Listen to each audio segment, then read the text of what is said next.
Après une visite chez le médecin, je vais à la pharmacie pour me procurer des médicaments dont certains sont partiellement remboursés. Chez le médecin, je n'ai pas dû avancer le montant de la consultation. Il sera réglé directement par la mutualité. J'aimerais vite guérir car ma sœur va accoucher d'un jour à l'autre et je lui ai proposé de garder ses 2 enfants. Son mari et elle vont prendre par la suite un congé parental, plusieurs semaines pour gérer au mieux l'arrivée de ce petit bébé. Des situations de vie courantes dans notre quotidien qui témoignent de la place non négligeable de la sécurité sociale dans nos existences. Mais force est de constater que ces interventions régulières de la Sécu sont devenues tellement banales qu'elles en deviennent invisibles pour certaines. Raison pour laquelle le PAC Présence et Action Culturelle lance une campagne « Ma Sécu, notre capitale » dont nous allons parler ce soir. Bienvenue à toutes et tous dans Libre Ensemble, votre rendez-vous de la laïcité. Libre Ensemble, Vinciane Colson, Jacques Nizan. On parle sécurité sociale ce soir avec mes invités que je suis ravie de recevoir. Bonsoir Sarah de Liamchine. Bonsoir. Vous êtes co-directrice de Présence et Action Culturelle, PAC, mais aussi coprésidente de Solidaris Wallonie. Et également Jonathan Peuge. Bonsoir Jonathan. Bonsoir. Vous êtes chargé de plaidoyer et mobilisation à FIAN Belgique et également membre de Créassa, collectif qui œuvre à la création d'une sécurité sociale de l'alimentation. On va commencer avec vous Sarah. C'est quoi la Sécu sociale en quelques chiffres? Pourquoi ça nous a aidé? Quand a-t-elle été mise sur place? Et puis surtout, sous question, on voilà déjà 3, pourquoi Présence Action Culturelle s'occupe de la Sécu? Je vais commencer par la dernière question. Pourquoi est-ce qu'on s'intéresse à la Sécu? En fait, ça fait plusieurs années qu'on mène des campagnes de sensibilisation sur certains aspects de la Sécu, comme le financement ou alors des droits qui ne sont pas aujourd'hui acquis. Et ce qu'on a constaté, c'est que sur les éléments de base de fonctionnement de la Sécu, très peu de citoyens, qu'importe leur origine sociale ou économique, ont une connaissance claire de comment fonctionne la Sécu, qui finance la Sécu, comment c'est redistribué, qui gère la Sécu. Et donc, en fait, on s'est dit, au lieu d'approfondir le discours, on doit peut-être revenir à la base. Et quand on fait le test dans les endroits où on travaille, on dit aux gens qui a appris la Sécu à l'école, quasiment personne ne lève la main. Et donc, il y a vraiment un déficit de connaissances. Et pour nous, il y a un enjeu, c'est qu'on entend beaucoup dans les médias et auprès de certains partis politiques, la droite surtout, des attaques sur la Sécu en disant que la Sécu est en déficit, qu'il y a beaucoup de gens qui profitent. Qu'elle coûte plus cher qu'elle ne rapporte. Enfin, qu'elle coûte plus cher qu'elle ne rapporte, que le modèle est à revoir. Et pourquoi ce discours, en fait, il percole dans la tête des gens? Parce que les gens n'ont pas connaissance vraiment du fonctionnement de la Sécu. Ils n'ont pas connaissance de ses fondements. Et donc, si on veut faire rempart à ces discours qui visent à moins de solidarité et moins de droits, il faut d'abord rappeler aux citoyens l'origine de la Sécu. Et si je peux rebondir là-dessus, d'où elle vient la Sécu, c'est ce qu'on appelle le pacte social. Qui dit pacte, dit un arrangement entre différentes parties. Et donc, après la Seconde Guerre mondiale, les employeurs, les syndicats, les partis politiques se sont mis pendant la guerre autour de la table pour discuter, mais ils ont signé ce pacte à la sortie de la guerre en disant il faut donner une assurance par rapport aux risques sociaux que peuvent vivre les travailleurs, la perte d'un emploi, la maladie et puis la vieillesse. Et donc, ils ont décidé qu'ils allaient cotiser ensemble. Donc, les employeurs cotisent une partie et les travailleurs cotisent une partie. Et ce pot commun, c'est ce que nous, on appelle le revenu différé. Donc, c'est un salaire différé qu'on peut aller rechercher quand on ne bénéficie plus d'un salaire lié à l'emploi. Et aujourd'hui, même expliquer la Sécu comme ça, c'est très rare, en fait, que les gens comprennent ce mécanisme. Et ils ont l'impression que des gens bénéficient comme ça d'une manne financière quand ils en ont besoin. Et en fait, c'est de l'argent que tous les citoyens ont cotisé eux-mêmes. Ils viennent juste récupérer des droits quand ils en ont besoin. Alors, cette invisibilité et cette non-connaissance de la Sécu, vous y remédiez. Vous avez lancé au PAC une campagne qui s'appelle « Ma Sécu, notre capitale » avec un petit livre blanc d'une 40aine de pages, un peu plus, presque 50, qui réexplique donc ce que vous venez un petit peu de nous réintroduire, depuis quand la Sécu, c'est quoi la Sécu, mais surtout comment est-ce qu'elle est financée? D'où vient cet argent justement? Et c'est très intéressant parce qu'on l'ignore. Donc c'est ce qu'on appelle les cotisations sociales en grande majorité, cotisations sociales patronales et cotisations sociales des travailleurs et pas des charges sociales comme on l'entend souvent. C'est ça, c'est assez négatif. C'est idem, voilà comment un mot... Payer, des cotisations, des charges. Tout à fait, rentre dans le vocabulaire, mais connoté charge sociale. Donc quand l'employeur paye dans ce pot commun, c'est une charge, quand c'est un travailleur, c'est une cotisation. déjà, c'est des cotisations des deux côtés. Donc les cotisations financent le gros du modèle de la Sécu. Mais au-delà de ça, il y a d'autres financements alternatifs, comme une part de la TVA. Une petite part de la TVA vient financer. Et puis, il y a surtout que depuis de nombreuses années, notamment depuis que les salaires ont été bloqués, et avant ça, depuis les années 80, en fait, l'adéquation entre l'augmentation des salaires, l'augmentation des bénéfices des entreprises et les cotisations sociales a été cassée. Et donc, d'une part, on voit que, et ça, les syndicats monitorent ça, le bénéfice des entreprises, les pourcentages de dividendes reversés par les entreprises aux actionnaires n'a cessé d'augmenter, mais n'a pas augmenté de la même manière par rapport aux cotisations payées par les employeurs. Et donc, ça, c'est un premier problème, c'est-à-dire que il y a plus de richesses qui sont produites, mais ces richesses ne sont pas réinjectées dans la sécurité sociale. Et alors, ça c'est le financement, voilà, cotisation de part et d'autre, TVA. Et comme on n'arrive pas à mettre le budget à l'équilibre, l'État remet chaque année de l'argent du budget de l'État. C'est ce qu'on appelle la dotation d'équilibre.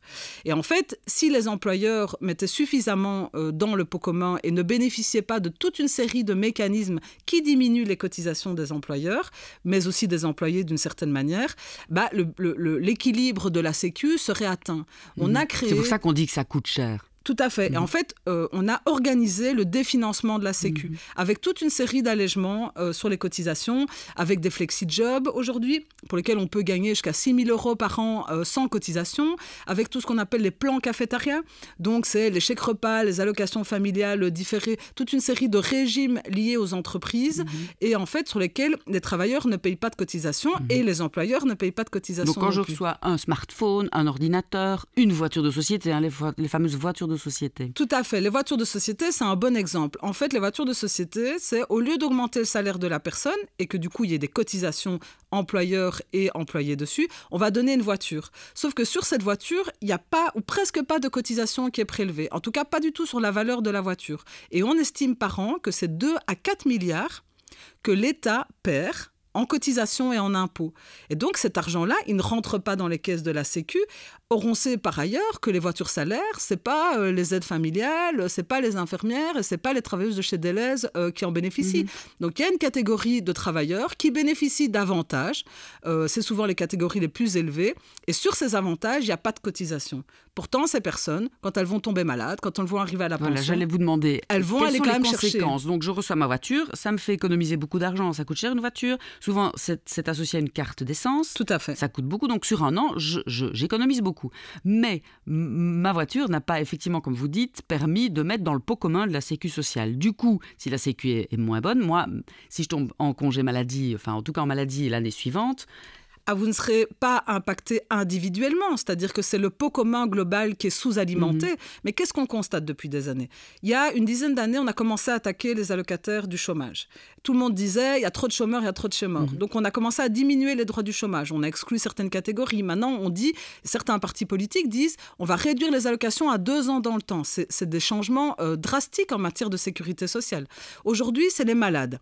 Le viseur est sur les malades. Il y a trop de malades, il faut réduire le nombre de malades et d'invalides. Et donc, qu'est-ce qui se passe ? Comme le pot commun, il n'est plus suffisamment alimenté et qu'il y a un déficit chronique, parce qu'on a mis en place toute une série de mécanismes par ailleurs, ce n'est pas un déficit naturel de la Sécu, c'est un déficit organisé.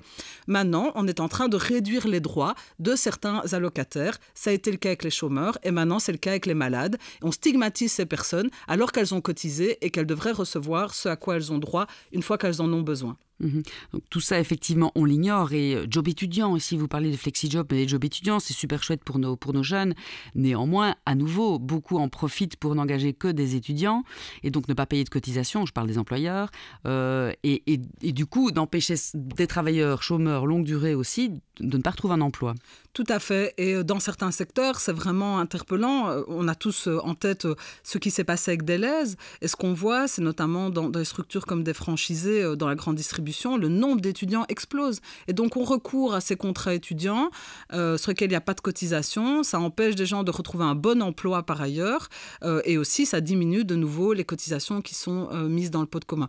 Un autre exemple que je peux donner, c'est ce qu'on appelle les warren. Donc ça, c'est vraiment spécifique à certains secteurs. Des travailleurs peuvent acheter sans qu'il y ait de cotisation perçue sur la valeur des actions de leur propre entreprise. Et donc, ils deviennent actionnaires de leur entreprise. Il n'y a pas de cotisation perçue sur la valeur de l'action. Et l'effet pervers de ces warrants, c'est que du coup, ils sont liés à l'avenir de leur propre entreprise. C'est ce que ma grand-mère disait, mettre tous ses œufs dans le même panier. Tout à fait. Donc, je travaille dans une entreprise et au lieu de toucher du salaire et donc de payer dans le pot commun, on me propose d'acheter des actions de mon entreprise et donc mon sort est lié à celui de mon entreprise. Tous ces mécanismes-là, ils ont quand même une origine, il faut le reconnaître, parce qu'il ne faut pas s'attaquer aux travailleurs qui bénéficient de ça. Souvent, ils ont été mis en place parce que les salaires n'augmentent plus à cause de la fameuse loi de 96. Comme l'augmentation des salaires est bloquée au niveau national et sectoriel, les entreprises, et parfois aussi on négocie avec les syndicats, d'autres arrangements. Mais là, on est vraiment dans une logique de serpent qui se mange la queue. Si on veut une bonne sécu forte et qui couvre tout le monde, il faut la financer à hauteur des besoins. Et arrêter tous ces mécanismes qui vraiment sont en train de créer un trou dans ce pot commun dont on a tous et toutes besoin. Bien sûr, et comme vous le rappelez très justement, il ne faut pas stigmatiser, en vouloir à l'employé qui parfois n'a même pas trop le choix. Tu auras une voiture de société, point. Et si tu la refuses, tu n'as rien d'autre.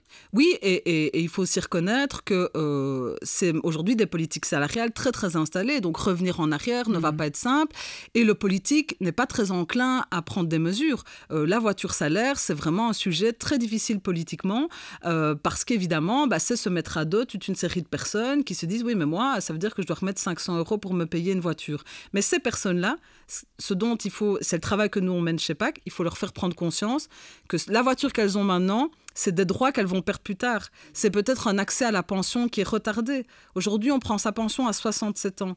Ça veut dire qu'en fait, le nombre d'années pendant lesquelles on va avoir droit à la pension a diminué dans les faits. Et donc, il faut essayer de ramener la dimension au niveau collectif et pas uniquement à l'aspect matériel que je vais toucher pendant que je travaille avec une voiture, des chèques repas. C'est un vrai travail d'éducation permanente qui n'est pas simple, mais qui, je pense, est porteur à l'heure actuelle. Et évidemment, nous sommes en pleine année électorale, 2024, donc cette campagne, elle vient au bon moment, évidemment. C'est évidemment ça aussi, c'est faire bouger les politiques, informer le grand public, mais faire bouger les politiques. Tout à fait. Et nous, ce qu'on se rend compte, c'est que les politiques sont même contents en fait, qu'on revienne à l'essentiel et à la base. Et à un moment donné, si on s'attaque à ce modèle, on va renforcer les inégalités.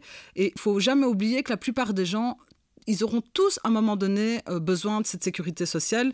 On ne fait plus des carrières de 40 ans sans avoir des périodes d'inactivité.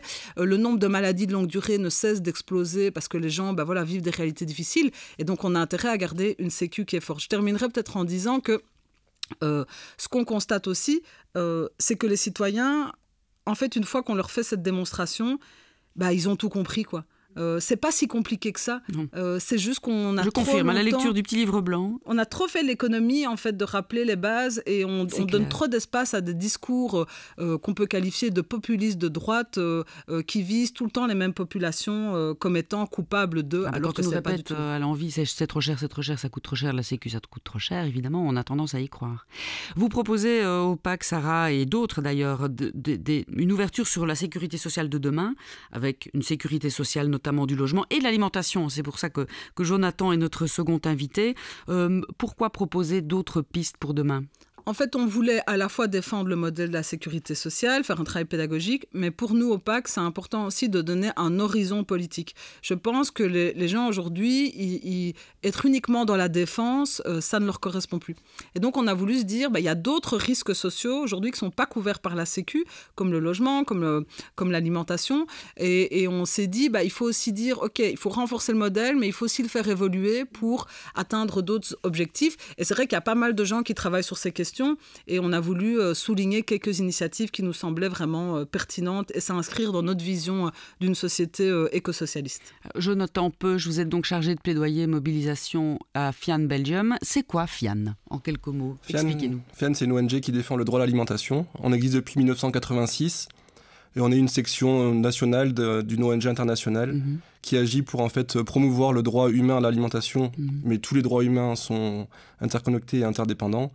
Au niveau international. Donc on a un statut consultatif au niveau de l'ONU et puis on travaille dans les pays à ce que les pays tiennent leurs engagements en matière de droit à l'alimentation, parce que la Belgique, comme la plupart des pays du monde, se sont engagés formellement dans des pactes internationaux à respecter le droit humain à l'alimentation. Donc elle a des obligations par rapport à ça et on essaye de les rappeler et de les concrétiser. Oui, alors concrètement, en Belgique, est-ce que ce droit à l'alimentation, il est établi? Est-ce qu'il y a encore beaucoup de boulot? On a vu, enfin, c'était d'ailleurs étonnant pendant le Covid, ces files d'étudiants et de gens d'ailleurs qui venaient chercher dans l'aide alimentaire des colis et on s'est dit, mais enfin, oui, comment est-ce possible? On a l'impression que notre pays est riche, qu'il offre à tous et toutes de l'alimentation qu'il faut et de qualité. En fait, non. Non, nous, on a repéré en fait 4 grands problèmes, disons. Le premier, vous en avez parlé, celui de la précarité alimentaire. Donc c'est les gens qui n'ont pas assez de revenus pour vraiment choisir leur alimentation. Et puis dans la précarité, il y a la pauvreté alimentaire. Donc là, c'est vraiment ceux qui n'ont même pas assez d'argent pour manger ou choisir. Enfin, voilà. Donc eux, ils vont à l'aide alimentaire et on parle quand même de 600 000 personnes qui sont allées au moins une fois chaque année depuis 2020. Donc c'est beaucoup. C'est 5% de la population en fait. Ça, c'est le premier problème. Le deuxième problème, c'est celui de la santé. Là aussi, c'est des rengaines en fait qui existent. L'OMS avait déjà parlé du surpoids et de l'obésité depuis 1997 comme étant un problème mondial.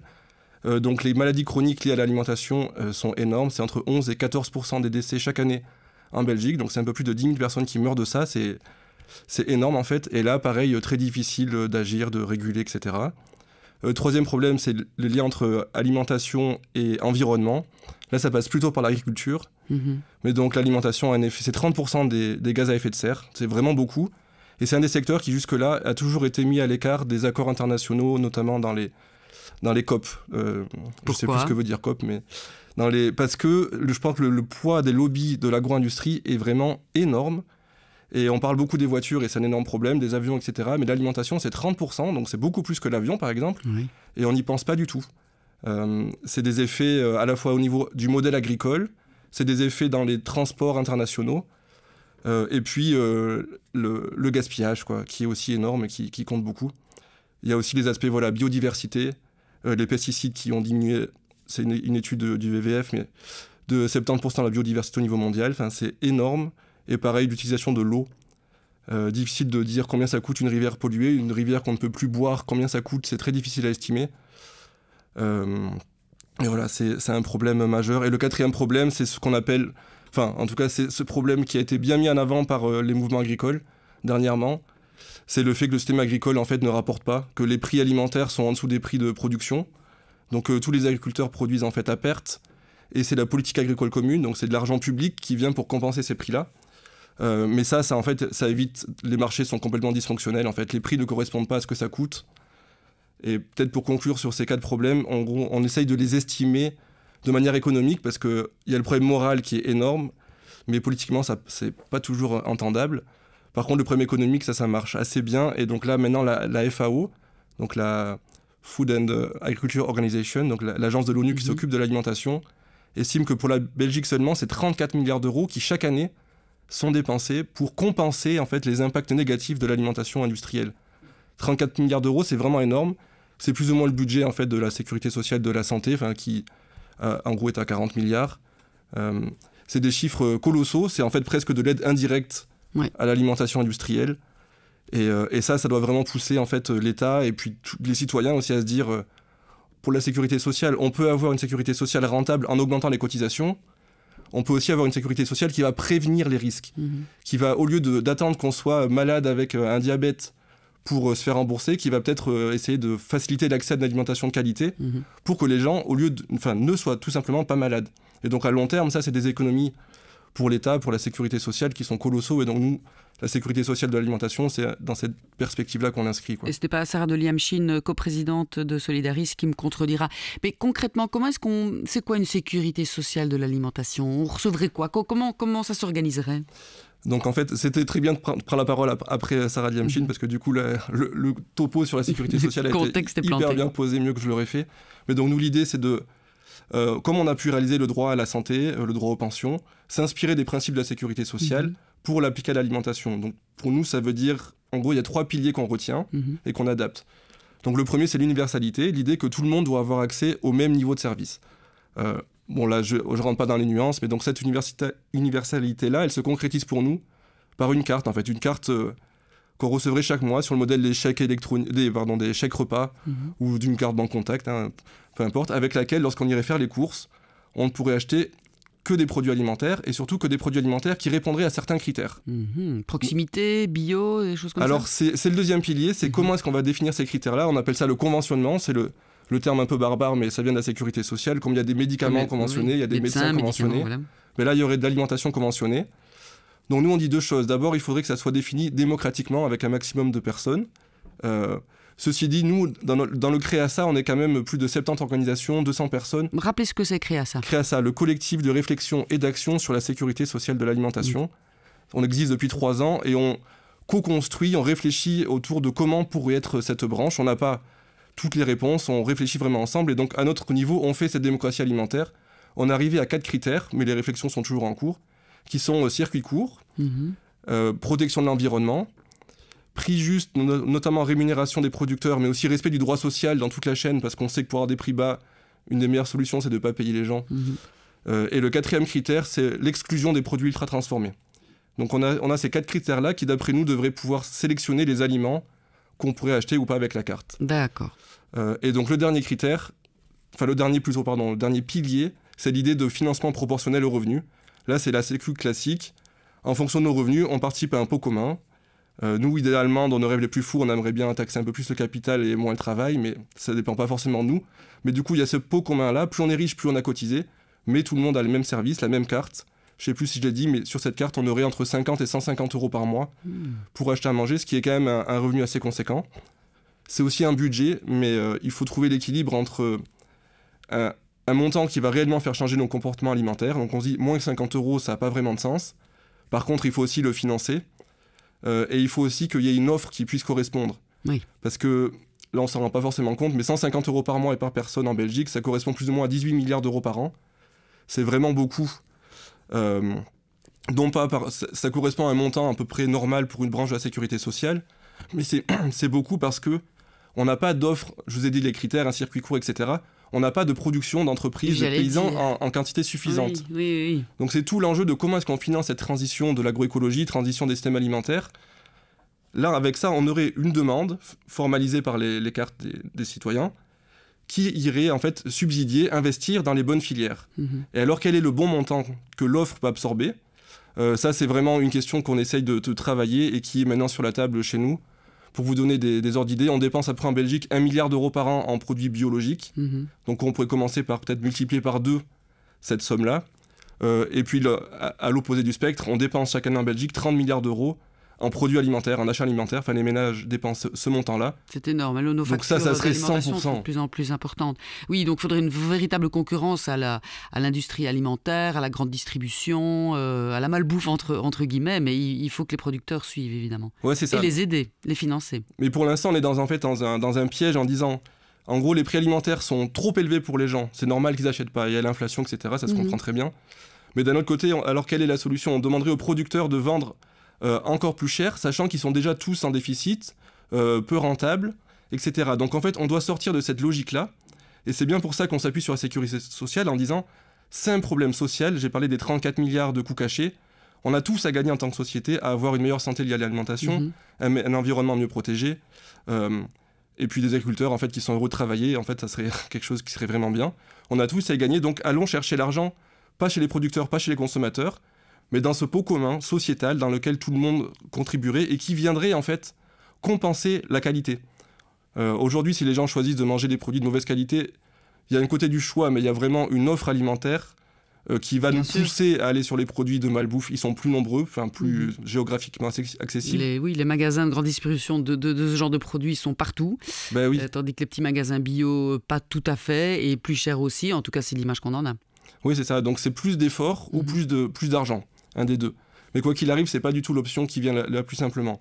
Donc qu'une politique publique qui appuie sur la sécurité sociale vienne vraiment favoriser la mise à disposition d'alimentation de qualité qui respecte santé, environnement, planète, c'est vraiment ce qu'on espère et on croit que ça va pas marcher uniquement dans le domaine alimentaire.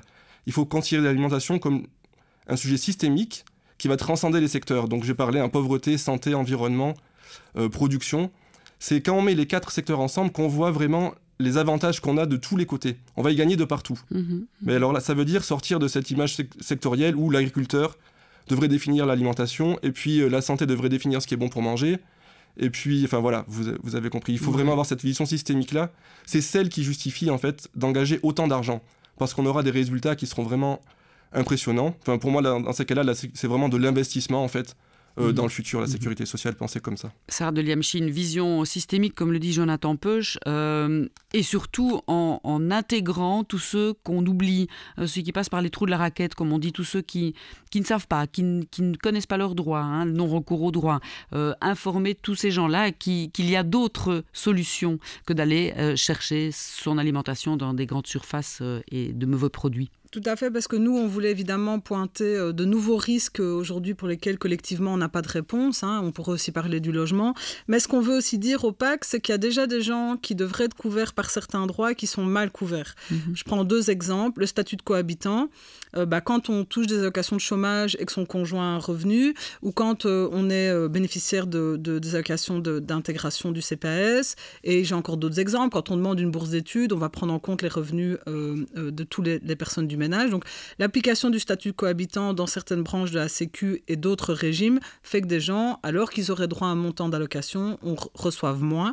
Ça, c'est déjà quelque chose sur lequel on combat, parce qu'on dit si on a cotisé de la même manière, on doit recevoir le même montant, qu'importe avec qui on vit et comment on a choisi de vivre. Je prends un autre exemple, c'est le non-recours aux droits. Donc aujourd'hui, on estime que sur certains droits qui ne sont pas automatisés, on va jusqu'à 30% de non-recours aux droits. Donc des exemples comme la bourse d'études, le BIM, qui est ce statut qui permet de bénéficier de toute une série de réductions parce que nos revenus sont trop faibles, parfois certaines aides spécifiques. On sait que les personnes, parce qu'elles doivent faire une série de démarches... Ceux qui en ont le plus besoin. Ceux qui en ont le plus besoin, mais qui cumulent parfois aussi des difficultés avec la langue ou avec l'informatique ou avec les procédures administratives. Et donc, ils cumulent une série de difficultés et en plus, ils ne vont pas réussir à aller chercher leurs droits. Et donc, pour certains droits, on pourrait techniquement les automatiser très facilement parce que ce sont des données qui transitent entre les différents services publics, mais on ne le fait pas. Un peu cyniquement, les pouvoirs publics savent qu'en activant certaines primes, il y a toujours 30% des gens qui ne viennent pas les chercher. Et donc, budgétairement, c'est intéressant. Mais nul n'est censé ignorer la loi, donc ça va dans un sens, mais dans l'autre, la loi nous ignore. Voilà, il suffit qu'on fait des formulaires en ligne, on fait ceci, on fait cela. Nous, on le voit chez PAC, notamment par notre projet écrivain public, donc des personnes qui aident à des démarches administratives.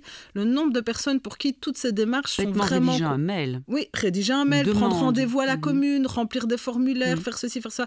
Et donc, le statut de cohabitant qui prive une partie des gens des allocations et à côté aussi le non-recours aux droits qui pourrait être réglé par une forme d'automatisation de toute une série d'aides, ce sont 2 mécanismes en fait qui réduisent la couverture de la Sécu et d'autres régimes et auxquels il faut vraiment s'attaquer.